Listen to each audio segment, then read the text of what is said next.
अस्सलाम वालेकुम। हमारे पास यहाँ पे 9th क्लास का फर्स्ट चैप्टर का एक्सरसाइज 1.1 थी, जो हमने लास्ट टाइम जो हमारा पहला लेक्चर था उसमें हमने कवर आउट की थी। आज हमारा लेक्चर नंबर 2 है।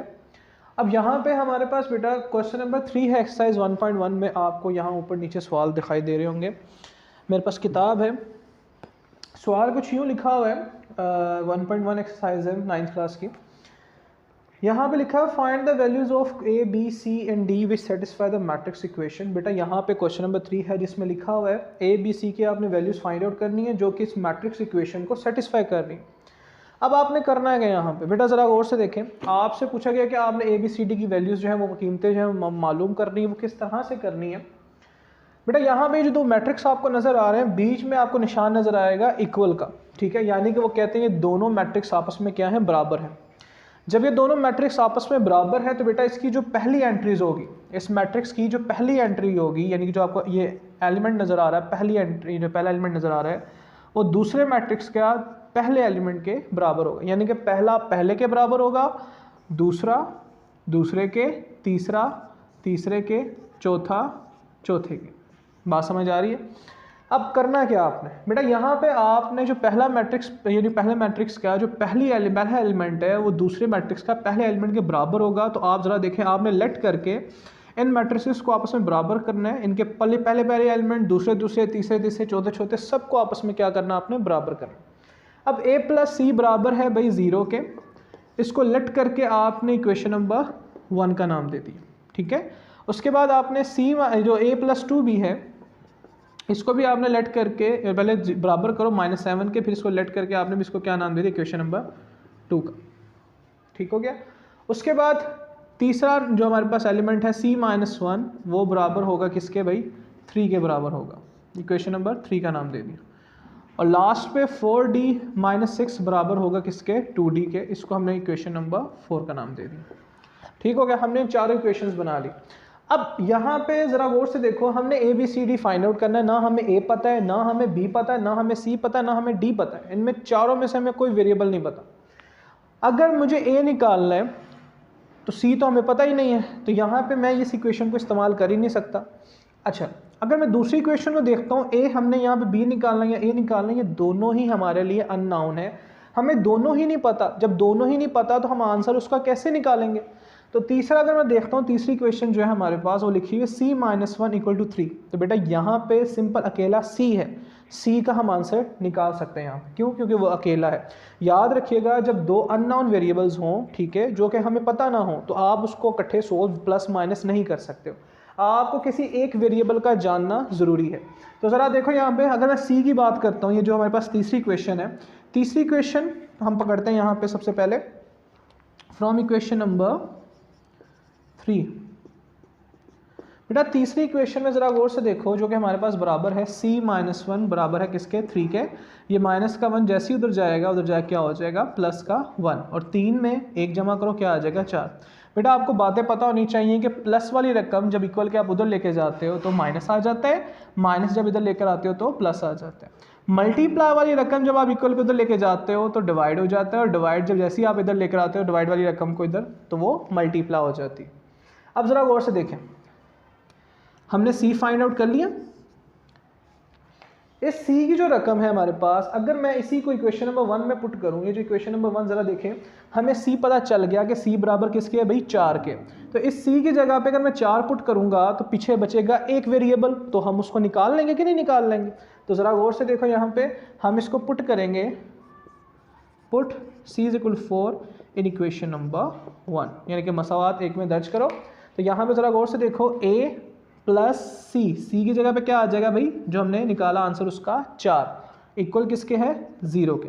अब a निकालना है तो प्लस का 4 उधर जाके क्या हो जाएगा, माइनस का 4 हो जाएगा। यानी कि हमारे पास क्या निकल आया, a की रकम भी निकल आई। उसके बाद अगर मैं यहाँ पे बात करता हूँ बेटा बकाया क्वेश्चन की, जो बकाया इक्वेशन जो हमारे पास रह गई हैं, ज़रा उसको देख लें।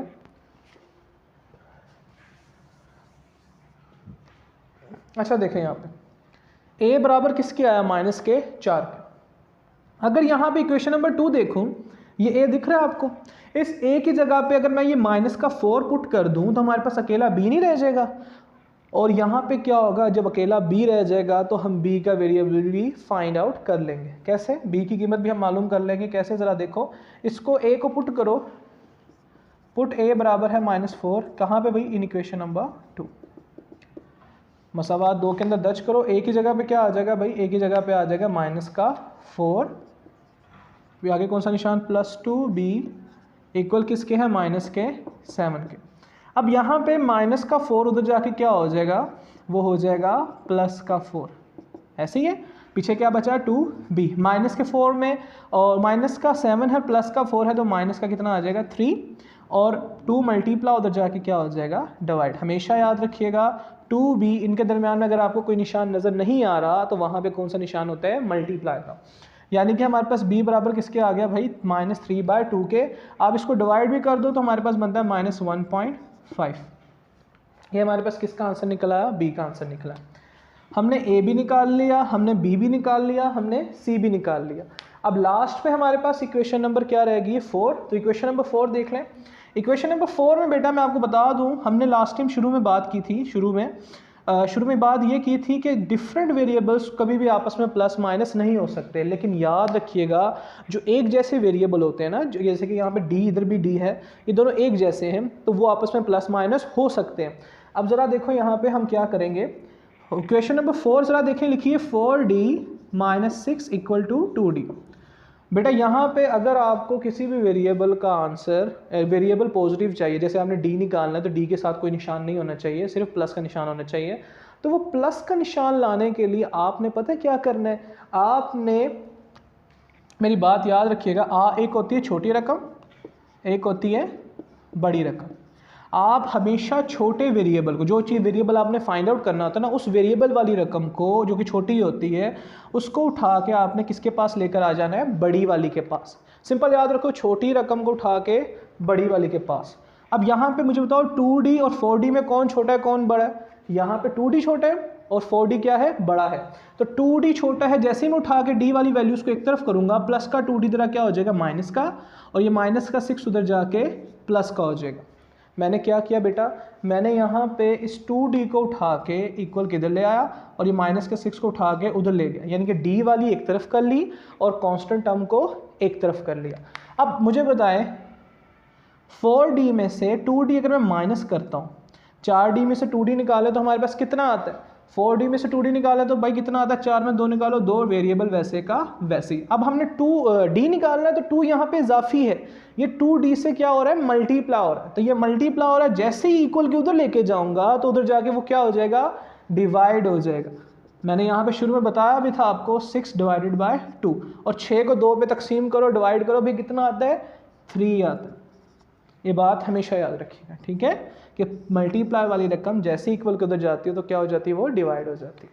अब यहाँ पे बेटा ज़रा गौर से देखें, हमने a भी निकाल लिया, b भी निकाल लिया, c भी निकाल लिया और d भी निकाल लिया। अब मैं दोबारा से इसका रिव्यू करता हूँ एक बार। मैं यहाँ पे स्टॉप हूँ, आप लोग नोट कर लें, वीडियो पॉज करके नोट कर लो। अब मैं इसका रिव्यू करता हूँ, दोबारा से देखें। सबसे पहले बेटा 2 मैट्रिक्स थे हमारे पास जो कि आपस में बराबर हैं, पहला पहले के, दूसरा दूसरे के, तीसरा तीसरे के, चौथा चौथे के। अब a + c बराबर है 0 के, a + 2b बराबर है -7 के, c - 1 बराबर है 3 के, 4d - 6 बराबर है 2d के।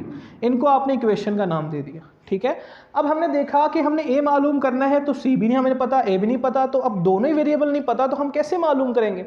मैंने इक्वेशन नंबर 1 में देखा दोनों ही अननोन वेरिएबल हैं, वो हमें पता ही कोई नहीं। अब इक्वेशन नंबर 2 में देखा दोनों ही अननोन है, वो भी हमें पता नहीं। तीसरी जो इक्वेशन है वहाँ पे c लिखा हुआ है, तो c हम यहाँ पे क्या कर सकते हैं बेटा? मालूम कर सकते हैं, क्योंकि सिंपल वहाँ पे एक वेरिएबल, ये -1 हमने इक्वेशन नंबर 3 पकड़ी, -1 उधर जाके क्या हो गया? प्लस का, 3 में 1 जमा किया, कितना आ गया? 4 आ गया, c निकल आया। अब c की वैल्यू को बेटा आपने क्या करना है? इक्वेशन नंबर 1 में पुट कर देना है। जहाँ पे ये c लिखा हुआ है उस c की जगह पे क्या आ जाएगा? 4 आ जाएगा, और हम यहाँ पे a निकाल सकते हैं, क्योंकि a अकेला यहाँ पे एक वेरिएबल रह गया। प्लस का 4 उधर गया, माइनस का 4 आ गया। अब इसी a की वैल्यू को हमने कहाँ पुट कर दिया? इक्वेशन नंबर 2 में, जहाँ पे a लिखा हुआ था। a की जगह पे क्या आ गया? -4 आ गया, प्लस का 2b = -7, और ये -4। अब जरा देखो यहाँ पे ये माइनस का 4 है, माइनस का 7 है, ये माइनस का 4 उधर जाके क्या हो गया प्लस का 4, माइनस के 7 में से प्लस का 4 निकाला तो कितना है माइनस का 3, और ये 2 मल्टीप्लाई उधर जाके डिवाइड, और इन दोनों को डिवाइड किया तो माइनस 1.5 आ गया। बी का आंसर आ गया हमारे पास। अब यहाँ पे बेटा इक्वेशन नंबर 4 जो बची थी हमारे पास, ज़रा गौर से देखो, मैंने यहाँ बताया था कि जो सेम वेरिएबल्स होते हैं वो आपस में प्लस माइनस हो सकते हैं। अब मैंने बताया कि एक होती है छोटी रकम, एक होती है बड़ी रकम। हमेशा याद रखें, छोटा जो आपने वेरिएबल फाइंड आउट करना होता है ना, छोटी वेरिएबल को, जो छोटे वेरिएबल वाली रकम होती है उसको उठा के आपने कहाँ लेकर आना है, बड़ी के पास। क्यों? क्योंकि वेरिएबल आपको पॉजिटिव चाहिए होता है, इसलिए। प्लस का 2d इधर आके माइनस का हो गया, और माइनस का 6 उधर जाके प्लस का हो गया। 4d में से 2d निकालो कितना है 2d, और ये 2 मल्टीप्लाई उधर जाके डिवाइड, और 6 को 2 पे डिवाइड कर कितना आ जाएगा 3 आ जाएगा। बेटा यहाँ पे हमने a भी फाइंड आउट कर लिया, b भी फाइंड आउट कर लिया। a बराबर आया हमारे पास किसके भाई, a बराबर आया माइनस के 4 के, b बराबर आया हमारे पास माइनस 1.5 के, c बराबर आया हमारे पास किधर गया c 4 के, और d हमारे पास आया 3 के। ये हमारे पास क्या आ गया, इसके आंसर्स आ गए। आज के लेक्चर में बेटा हमारे पास इतना ही था, ठीक है। आज के लेक्चर में हमने 1.1 जो एक्सरसाइज है उसको वाइंड अप कर चुके हैं, ठीक है।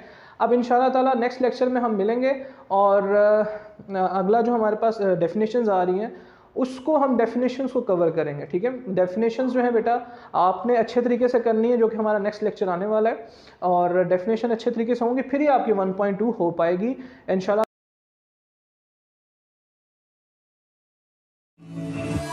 Come to